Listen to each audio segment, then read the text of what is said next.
We're almost there. The day is almost done. This is a long day. This is a lot of information, but it's good information, and it's exciting information. And drinks are right around the bend, so I won't take longer than I actually have to. Exciting stuff today. We're talking about AI. We're talking about technology. This is one of the most exciting places to be at any time, probably in human history, to have such a scalable impact on humanity across the board. But it leaves open a very big question, and this is where I specialize, is how do you get you or your people to prepare for change when you don't know what change is coming? We're at the very beginning, the very early stages of massive, abrupt, incredible change. And it's an exciting time, but it's also incredibly unsettling. A lot of the work I do with executives right now, they're in a very stuck place. Business planning for next year is very different this year than it has ever been with anybody I've ever worked with. Executives are in what I call a strategic stalemate. They don't know the decisions they need to make now to impact 3 to 5 years down the road, so they're stuck. You go a few levels down, and people are frustrated because all the work they've done is outdated and it's not going to get released, and so they have to pivot onto something else. But it's not just at work where this massive change is happening.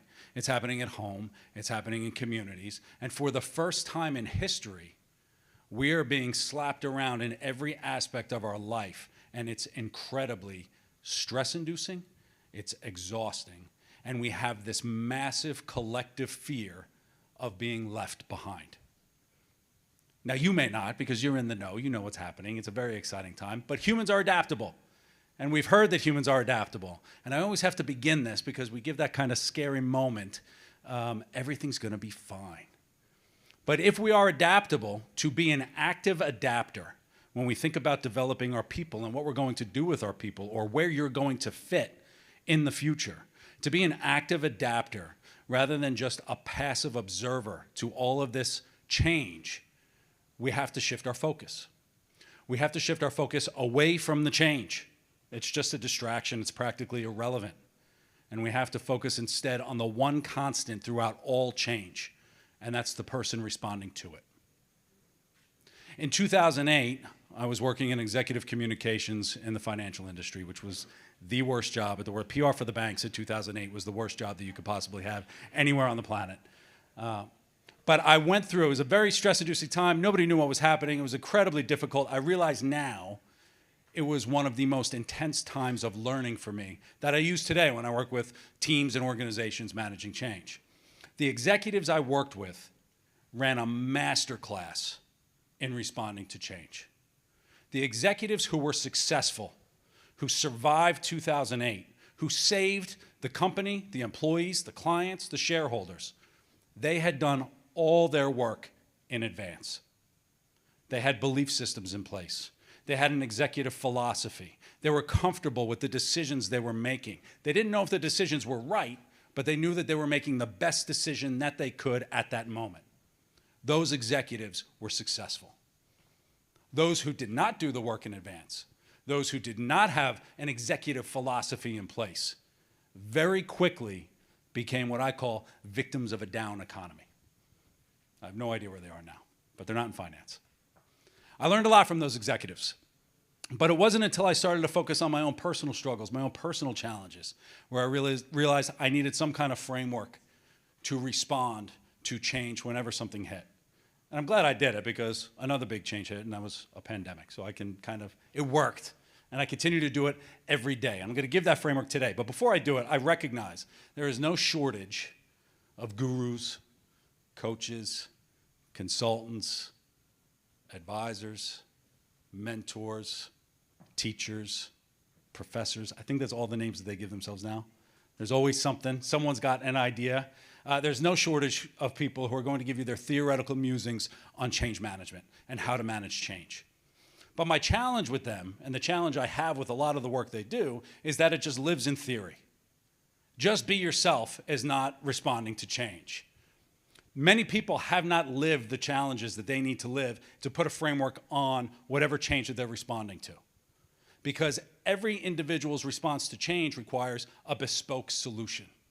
So you can give a theoretical framework, but I like to play with theory and reality. and it has to be filled in by individuals to give them a custom solution to responding to change. Change and responding to change is a process.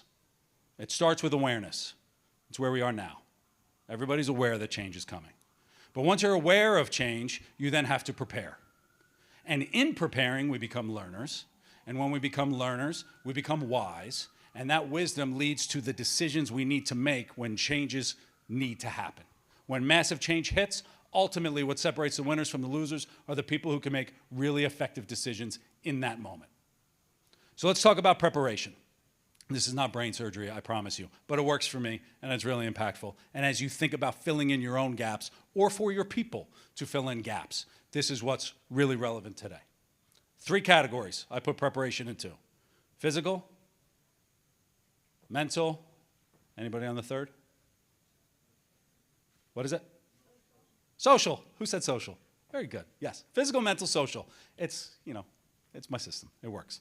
Physical, I'll start with that. It's going to take a second. If you haven't gotten the message on physical, then I don't know what to do for you. It's your diet, your fitness, your sleep. I don't talk about it. We've heard it ad nauseum. We know it. We ignore it. I had pizza last night. It's kind of a thing that we know that we're supposed to do. The only thing I will say on physical is there are now direct correlations between the bacteria in your gut, the walk around the block, and your 8 hours of sleep on your cognitive functioning and your ability to make really, really good decisions.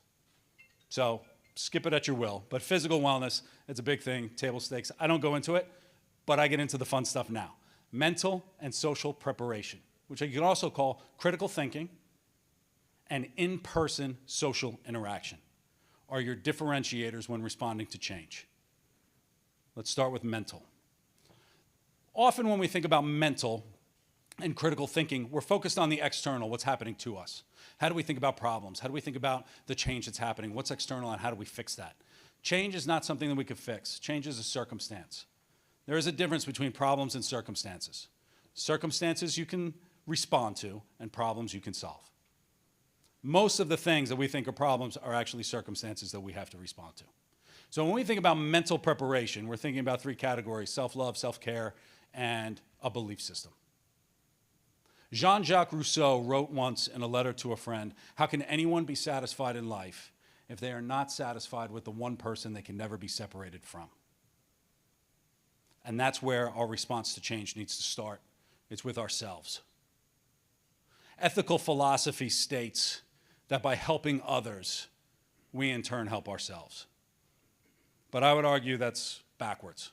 We can't help others until we focus on ourselves, until we take care of the challenges, the insecurities, the anxieties, the fears, the lost hopes, the missed dreams. When we think about mental and social preparation, I want you to think about confrontation, because that's the work that has to happen today before the massive amounts of change come along.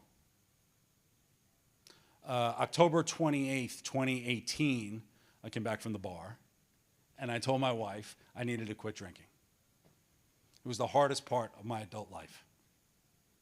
But it was one of the most important ones. I felt massive shame, massive failure, and I made a good choice in my spouse. She threw all judgment aside, and she was very supportive. And it was great. Life changed instantly. Home got better. It was good, but it got better. My business tripled almost overnight. My interactions with people were that much better. And I realized on reflection that it wasn't shame or failure at that moment. What it actually was incredibly uncomfortable was the fact that for the first time in my life, I was almost 40 years old, I was taking responsibility for what I needed to do as an adult. Most people don't make the transition from adolescence to adulthood. When we're children, people do things for us. AI and technology does things for us.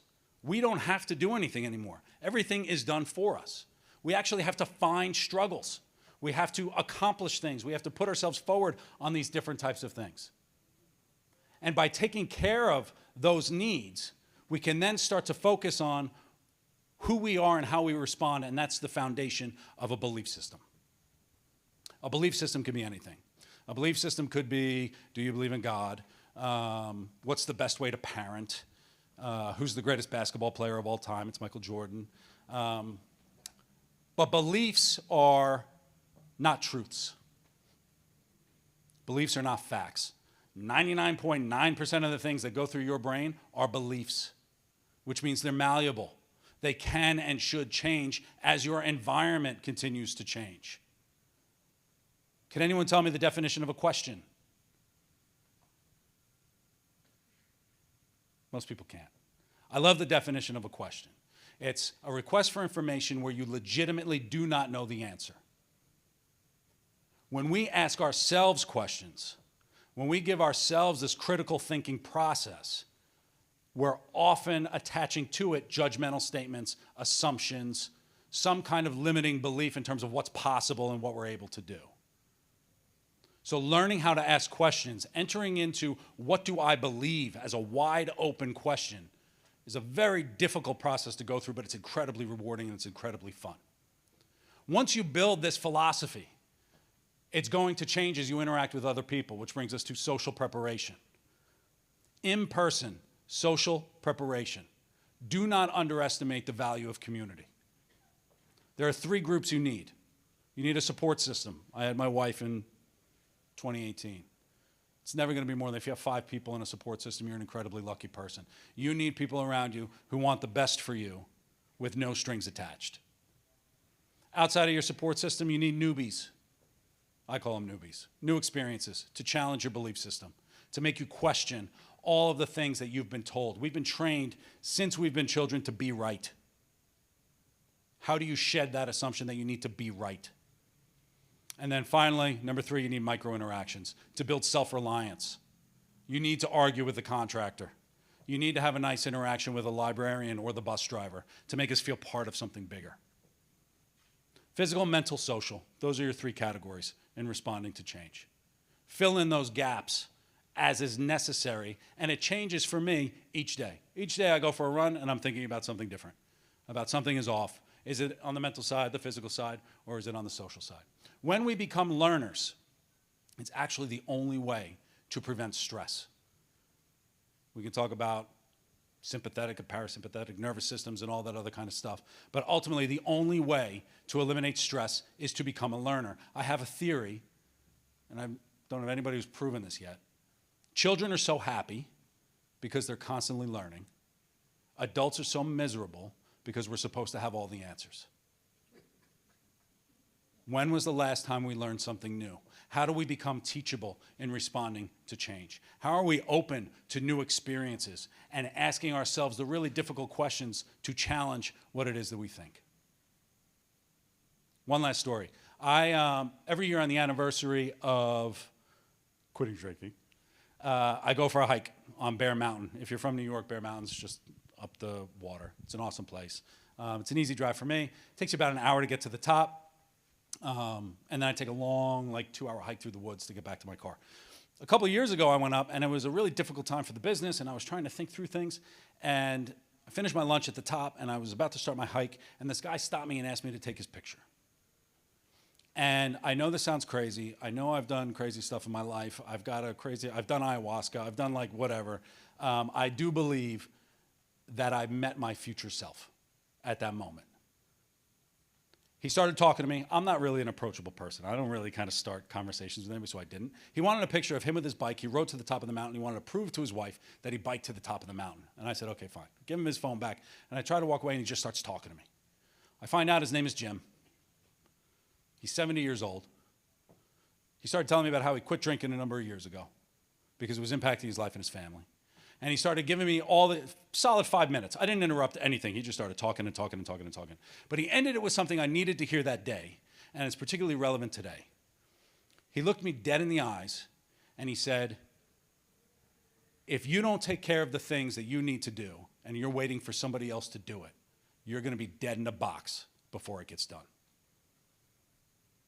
And that's ultimately our responsibility. We lie in the bed that we make. It's our responsibility for our people, the people in our charge, or for ourselves, to put ourselves in the position to make the best decisions possible to respond to change.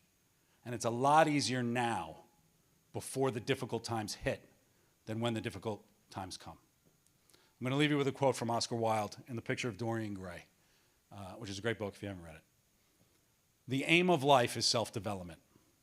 That's what all of us is here for, to understand our nature perfectly.